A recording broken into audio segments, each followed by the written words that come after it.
Hey guys, welcome back to my channel and welcome to a continuation on the demo on request types in cross-origin resource sharing. We are covering simple and pre-flighted requests, and we've already covered a couple of them in different demo sessions. For example, we covered the effect of request headers on whether a request will be seen as simple or pre-flighted. We talked about safe CORS safe listed headers. And then we talked about the headers that are not safe listed, like the custom headers we set in the request. And we saw how the browser behaves if this request is containing custom headers. Then we also got to explore request methods uh, based on which methods are considered safe, which ones are not considered safe, and we saw them in action. So if you notice, all these changes were happening on the client side. All right, because you see, the browser receives the request from the script. The script is basically just saying, help me send this request. And the browser basically understands the request and decides, is this a simple request or a pre-flighted request? And if it needs a pre-flight, because it's a non-simple request, then the browser goes ahead and holds the request on the side and first sends a pre-flight request. And then based on the responses, the response headers of the server, the browser will then decide whether this request is allowed or not, depending on the CORS configuration that the server sends over. However, the server also might have other metadata, like when we're discussing about HTTP request types and HTTP headers. So headers are basically a way for clients and servers to share metadata between themselves. Whatever is agreed that could enhance the experience of the user or improve the security of the application could be encoded in headers like the authorization header from the request side, from the client side, and maybe cache control headers, content language, and all this. Basically, it does not affect the request directly, but it affects the overall experience of the user that is using the application. So based on that, then we must know that there are some response headers that the client will be requesting for. For example, when we added origin header, uh, when we added a custom method, sorry, a custom header, the client, the browser, sent a permission request, a pre-flight request to the server to ask about that particular one. But headers that are set independently without being probed by the client. Uh, these headers are set on the server side without any prompting from the client and are sent over. They are not solicited for by the client. It's just the server deciding to share them to communicate some other message. So what the browser does is simply to request to respect those headers as they come in. It doesn't do any manipulation. It doesn't have to make any prior request to understand that. And therefore, we are going to explore some of them. And as I was doing before, I have a couple of test cases that I want us to run through and see for ourselves what happens when some of those headers are sent.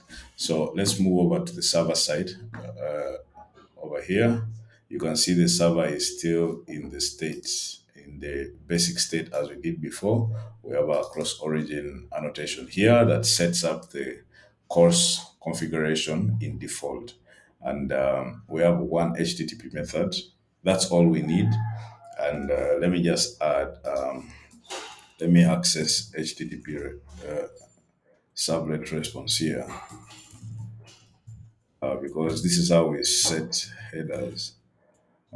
So we're going to use this approach to set some specific headers here that are returned to the client, and we see how it affects the behavior of the client. All right.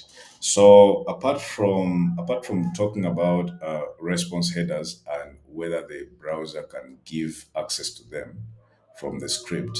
We are also going to talk about the options request a little further from the perspective of caching.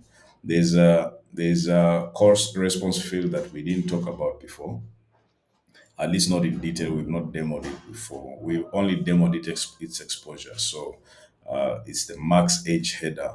And I don't want to talk too much about it now, but I'm just going to show the relationship between the maxAge header and then caching considerations on the browser side.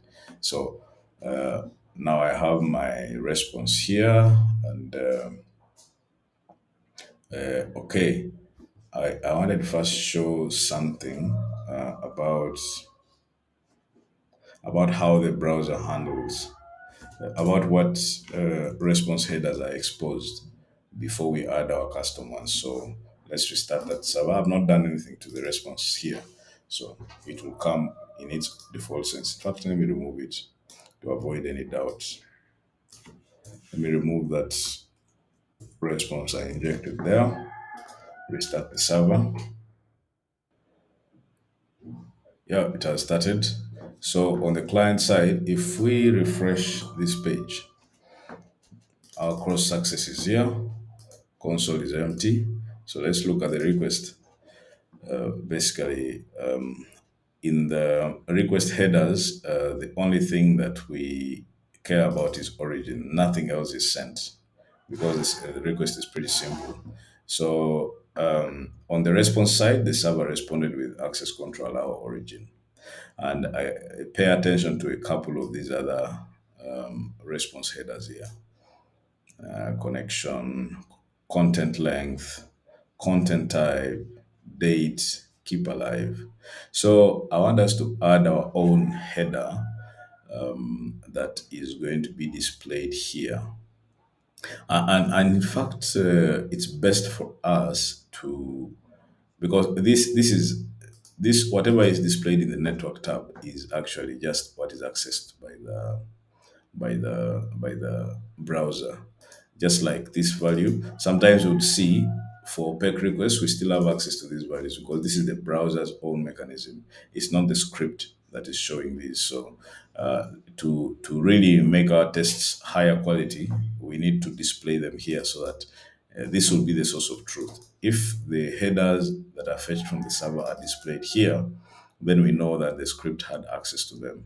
We could have used the console as well because we would need to do console log, and you can't do console log on a field that is in null successfully. It will just display null. But let's follow this approach and display them here. So I'll come to my code over here. Now we won't really care so much about the course success, but rather I'll interest myself mostly in the headers. So if I do this, which response header can we start with? Let's start with content type. It's already there. Let's get content type. Okay.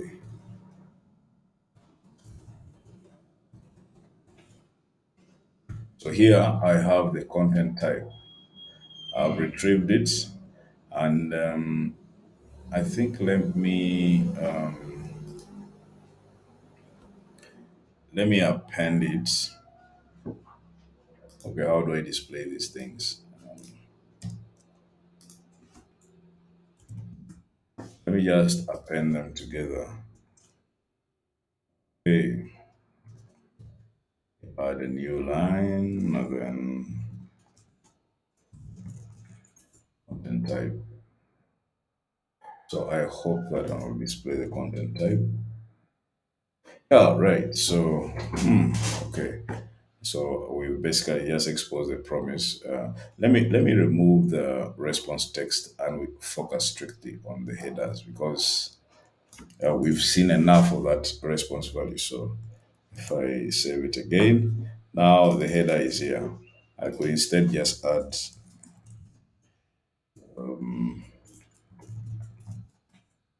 header here.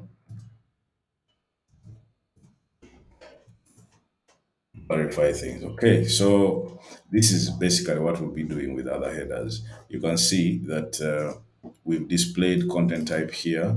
Why is it available here? Because it's one of the response headers, as you can see here. And why is the script able to access it? One reason could be that it's just a safe header. That is the actual reason why we are able to see it here. But also, even if we have headers that are not considered safe, there's a way for the server to tell the browser this is safe to give to the script. So this is the exercise we're going to go through, and let me set a couple of more safe headers here. So what is missing here is content language.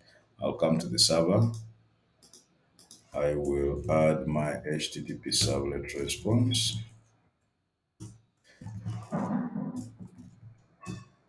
add header, content language, English, let me make it English US.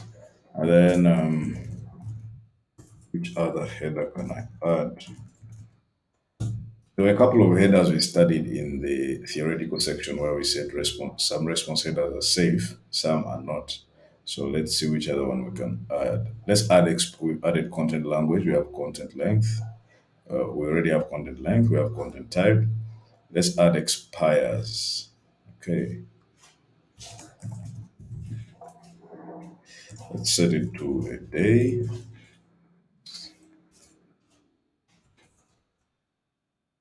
Okay.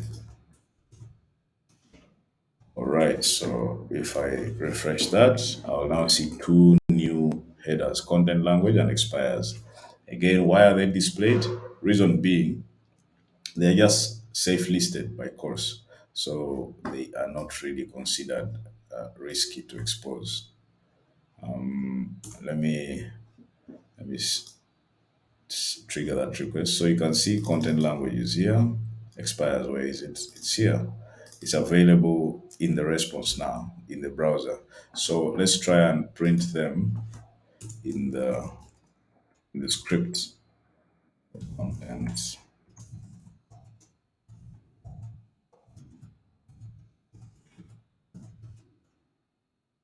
contents, language, which other one expires.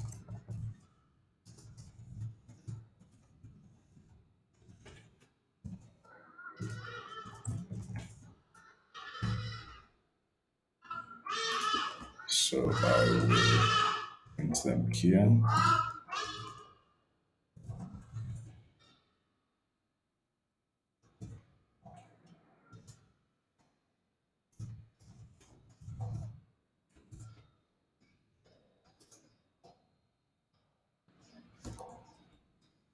Okay, everything is ready. Let's save that. Now you can see our content language is here, our expires value is here. Strictly just printing the values. Okay, so that is quite clear. And then we're going to make a little more changes, just like we were crossing from the simple to the pre-flighted request. So now we're crossing from the safe to the unsafe area and seeing how the behavior of the browser and the script changes.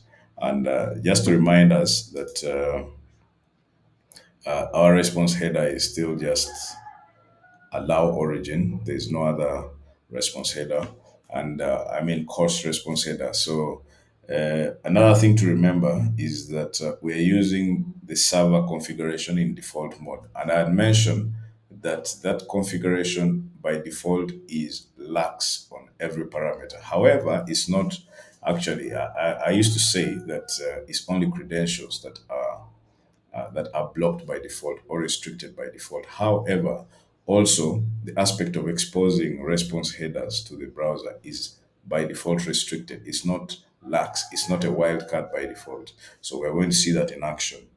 And just hold with me. So let's go to the server and try to add another response. another response header. I'll call this just to send the message across that this header may want to be not exposed to the script. Let me call it user password, and then I give it the value.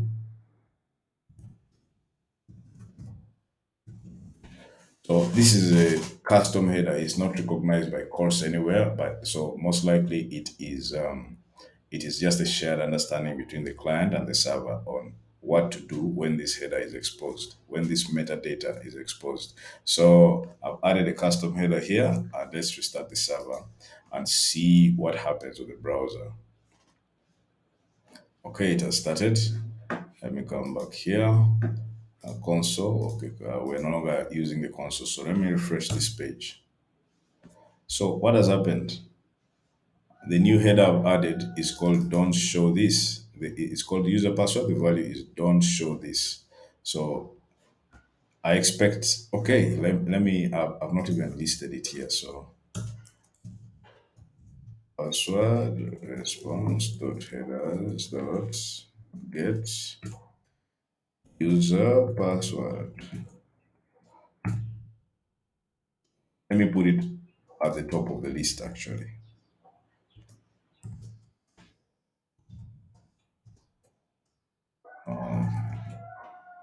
That's Yep, that's good.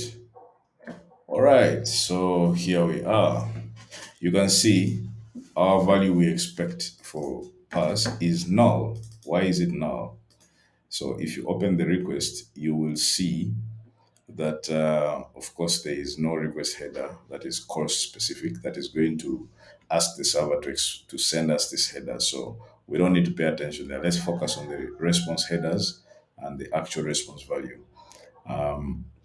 You can see the only course header that's returned is allow origin, and the other safe headers we set.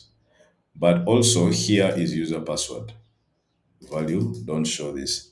So like I said, there's a difference between the access the browser has and the access the script has. It's the browser to give the script. The script runs inside the browser, so the browser receives everything from the server, and based on the course specification, it decides course specification and the course implementation. It decides whether to give access to a particular field or response object to the client, to the script. So in this case, apparently the browser refused because when we set the other headers, response headers in the script, they were visible to the script. But now this one is visible to the browser, and in the script it's not visible. We're supposed to see the value, don't show this here.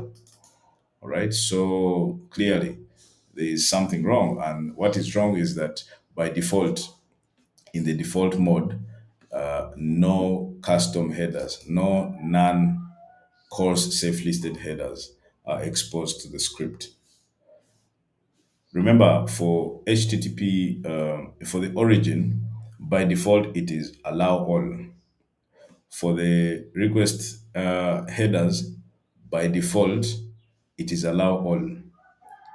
But for response headers, by default, it is restrict. Again, reason being there's a difference between server data and this client data. And always remember, CORS exists to protect user data. So I wanted to make this example clear, so I labeled it user password. So this is user data that is being shared with clients over the response headers, not the response body. So if we set by default also the configuration is allowing all response headers to be exposed, then that would be a big risk. You can leak very precious information, just like this user password, to scripts. So these defaults, as Spring Boot always does it, these are sensible defaults that Spring Boot thinks are sufficient to make course configuration that is going to allow cross-origin requests, but at the same time balance it with the interest of protecting user data. So this is exactly why it's not displayed. And even when you look at, let's open this annotation. We go to the field called allowed headers, sorry, exposed headers. So allowed headers are those that are allowed to come from the script, from the client, from the browser. And exposed headers are those that are response headers that are custom that the server would like the script to have access to. So let's just read the Java docs for this. The list of response headers that the user agent, the browser in this case, will allow the client to access on an actual response. Okay. Other than simple headers, that is to say cache control, content language, we were setting simple headers. Content type, we have this. Expires, we have this. Last modified, we didn't set it, but it's okay. We have it listed here. And pragma, pragma. Exposed headers are listed in the access control expose headers response header of actual CORS requests. Okay, so here we didn't have access control exposed headers, but it is going to be listed if we set it up. The special value asterisk, which is for wildcard, allows all headers to be exposed for non-credentialed requests.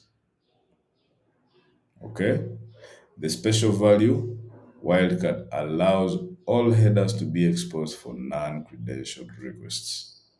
Ignore this part of non-credentialed request because this is where we are. So just focus on this. The special value wildcard allows all headers to be exposed. Then, most importantly, by default, no headers are listed as exposed. Here, for allowed headers, by default, all request headers are allowed. For allowed methods, by default, okay, wait. So where is the default? Oh no, sorry, allow credentials. So for okay, I'm not seeing. Yeah, the method is here. By default, the supported methods are the same as ones to which a controller method is mapped, basically. So most of the other course configurations start lax in default mode. Exposed headers is one of the exceptions, just like credentials and what was the other field? Okay, apart from credentials. So let's we're now going to see the second case, which is restrictive by default exposed headers. We've already seen the effect. We couldn't access the user password. So what happens if we set a value here to a wildcard? Let me even add another header. Header. User secret. We call it top secret. So we have two really secret information that is sent in response headers and they expose this one. You would never want to do this. All right, you'd never want to do this if you're setting up course, but here we're learning, so it's all right. Let me come over here and I also get the secret. User secret. I set it. Let me set it at the top.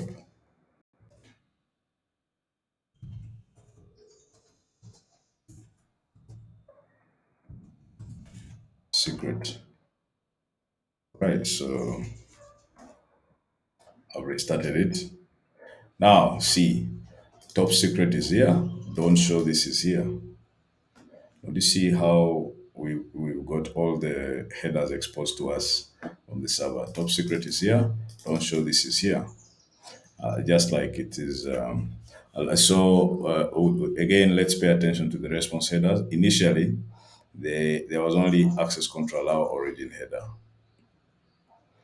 Now, when we go to the latest request, there's access control allow origin and access control exposed headers because we set it explicitly, albeit to a wildcard value. So it allows everything. It has allowed user password, it has allowed user secret. So if a script was if a malicious script was the one sending this cross-origin request, it would have already got access to this data. In the first case, it didn't get access. So let's try and block top secret and allow only user password. So if I come here and I call user secret, I set it as an exposed header. No, I if I expose only user password, we are now going to see the effect on the on the browser. All right, so let me clear this up. Let me refresh that. So you can see the user secret is not exposed, but the password is. Remember, it's the password that has a value of don't show this. Secret has a value of top secret, and we are exposing the password. So we should be seeing don't show this, and top secret should be null. So don't show this is here, top secret is null. So this is basically all you need to know about exposed headers. And that's it for the access control exposed headers. And now there's something else that I promised to show you about cache. So basically, I mentioned before that pre-flight requests are cached. Pre-flight requests are cached by browsers. They are enabled to cache pre-flight requests. Okay, they're enabled to cache pre-flight requests locally because basically you can realize the performance hit we get if for every request, and most requests on the web, most cross-origin requests that we want to protect against are not going to be simple requests. They are most likely going to be pre-flighted requests because there's a lot of information that's exposed in the pre-flight that can help the script to, if there's CORS misconfiguration, all the data exposed in the pre-flight request can help the script, sort of craft a better attack. However, okay, so this is the bulk of the request on the server or on the course specification. What I want to say is that based on the performance considerations, every we can then consider that every cross-origin request is accompanied by a pre-flight request as a worst-case scenario. That means that the request time is doubled. So this may be simple in a case like ours where we're just testing very very trivial cases. But imagine a web server a web application that is processing over a million records per second, a million requests per second, or a million requests per hour. Basically, it's going to incur an extra overhead, making it process 2 million per hour. And this is not something that will be very performant. And even when you're using serverless platforms where you build per every request processed, then pre-flight requests are going to add, you basically just doubling the cost of processing requests. So this is why browsers are enabled, powered to cache the results of pre-flight requests, such that if we trigger another cross-origin request that resembles one that has already been whose pre-flight value has already been cached, then the browser will not send the pre-flight to read the local value, and instead just tell the server, instead just send the simple request, the actual request, without an extra pre-flight request. So this is what I want us to see. I want us to see the pre-flight request and how it is cached. And then we are going to make some changes to the cache time and all. And that means we're going to look at the other access control response header from the server called access control maxAge. So the access control maxAge is a directive set by the server in response to a pre-flight request that tells any user agent or browser that if you want to cache this response, only cache it for a certain number of seconds. The significance of this is that the server will decide the amount of time to cache the pre-flight response based on how it assesses that this data may change. Okay. So that's another thing we'll look at. And then I also want to draw your attention to these pre-flight, these response headers that it has names of fields of course responses, but they are, if you don't know anything about the very HTTP response header, basically it is helping in cache control. Okay, so the instruction, what is whatever header is assigned is put in the very multimap should be considered affecting whether the cached value is valid or not. So you could imagine it as these are the keys. These are the keys of a map of cache values. So if you insert your cached values into a map, consider that you're going to look at all the values, hash them together, and then use it as a key to store the cached value. That means that if all these three values are the same, their hash will be their hash will lead us to a cached value that already exists. Okay, it's like when you have let me explain it from the server. I don't need these headers anymore. So it's like when you have a map. If you have a map,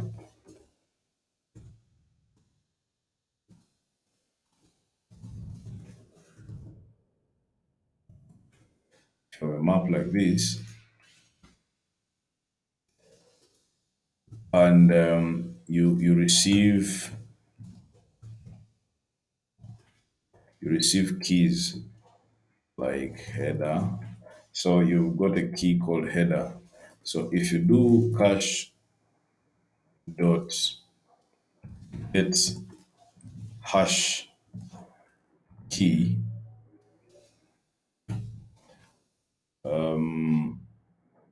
sorry, if you do hash dot get key, and basically every time the value is header, you'll reach the same value in the every time the key is header, you'll reach the same value in the cache.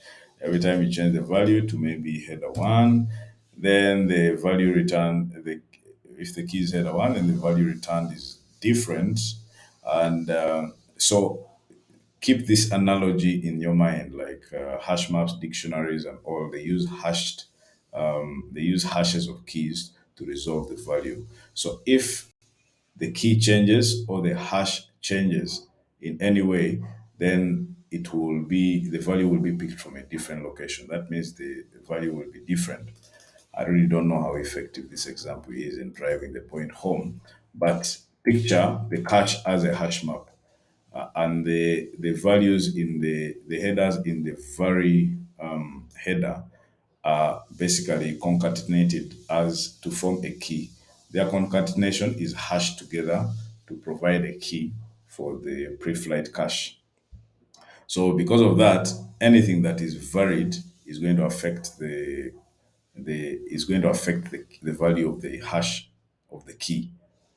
Okay, that means that every time any of these values changes, then the cache is invalidated or something like that, or a pre-flight request is sent without wasting time to try and get the result from the cache. So maybe in future we'll have a more detailed discussion of this, but I just wanted to make those clear.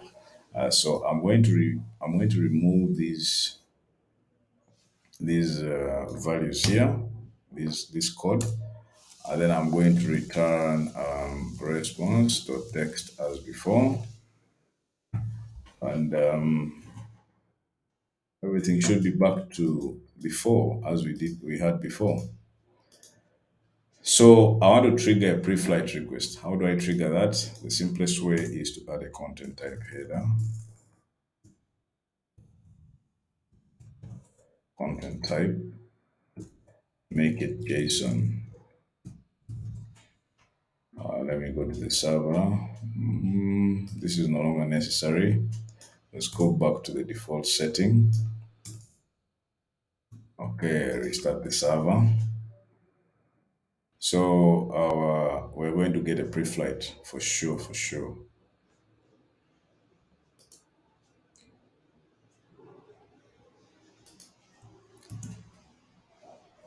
Okay, it's not yet. The server is still starting. It has started, all right. So, right, the request is successful. We have a pre-flight, and the pre-flight value is as usual. Just basically, this is what we've already seen before. Very has these values. So, what I want to demo is that I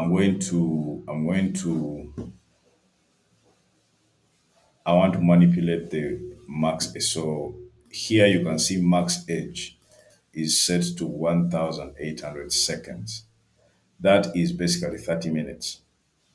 Okay. In this demo, we're not going to wait for 30 minutes. So watch this value. I'm going to change it from the server side.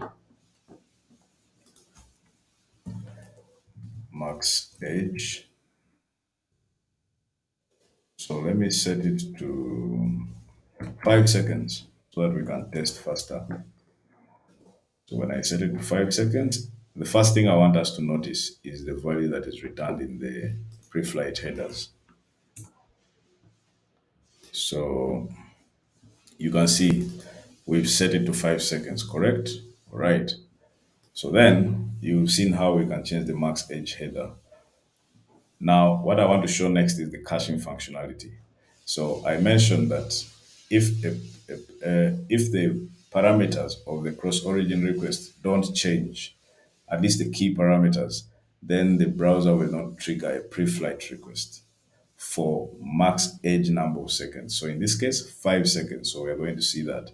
So if I refresh this a certain number of times, we're supposed to not see pre-flight requests in all cases. Okay, we should see it only every after 5 seconds and on. So I'm going to refresh it. Pre-flight request. Refresh again. Pre-flight request. Clear it so that we can see it clearly. There's pre-flight request. If I remove that again, okay, there is still a pre-flight request, but it's not because we've said anything wrong. But yeah, all right. I need to disable caching. I disabled caching. I need to re-enable it. So it's now re-enabled. Let me clear. I'm just going to refresh once. There's a pre-flight request. Refresh again. There's no pre-flight request. Maybe it will come. Are we past 5 seconds here? Let me change it to 10 seconds to give us more time. Okay. So that we are not, it may look like we're just gambling. So let me increase the time. All right. So triggered, there's a pre-flight request. Clear. Trigger again. No pre-flight request. Clear. Trigger again, no pre-flight request. So now let's let the 10 seconds pass.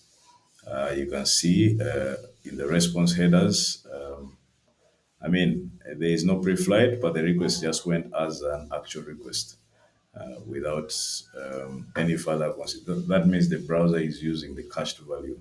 Now there's a pre-flight request. If we send again, there's no pre-flight request. If we send another time, there is no pre-flight request. If we send another time, there is no pre-flight request. So let's try to give some seconds for the 10 seconds to pass. Let's assume it has passed. We try again. Now there's a pre-flight request. So that's basically the behavior of a caching. That's the caching behavior of the browser alongside the max edge. So the server is basically just the same controlling the it's giving directions to the browser on what to do. Okay. So that's it I wanted to demo. And one final thing I want to mention is that, as you can see, we can vary the value of max edge. If we set it to -1, -1 means that never cache anything. So even if our cache is disabled, let's see cache behavior again. No, and no pre-flight, no pre-flight, no pre-flight. So, but then, if that time passes, like I think it has passed now, and we try again, there will be a pre-flight request. So if we set the max age to -1, basically it's the server telling the browser never cache pre-flight responses from me. So I've already restarted the server. Let me do that. Okay, it's still, yes, it never cache means that always send a pre-flight request. Don't cache anything. And if we look at the response in the pre-flight request, just a moment. Okay, let's give it some time. I think there's some caching happening for the results as well, for the directions, for the directives of the headers. No, still not yet. Let's give it a few seconds.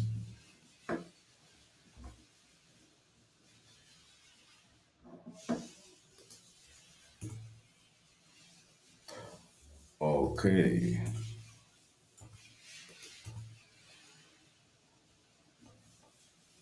Okay, so it's I'm already getting out of time, but this is something I want to.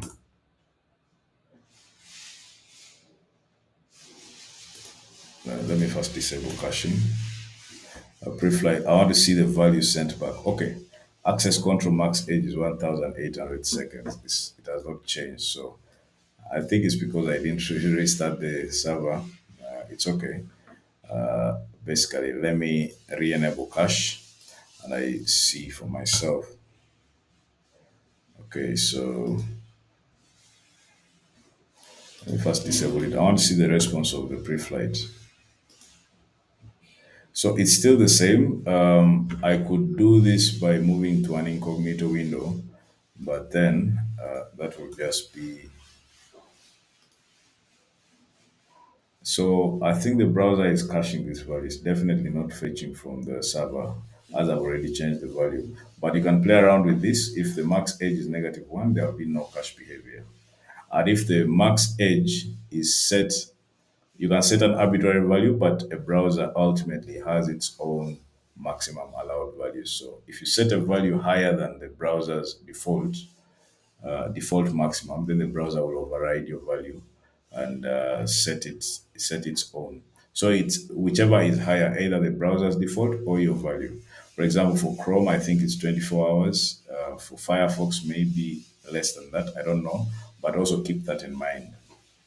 So we've come to the end of this demo, and thank you very much for your attention. And see you in the next video. Cheers.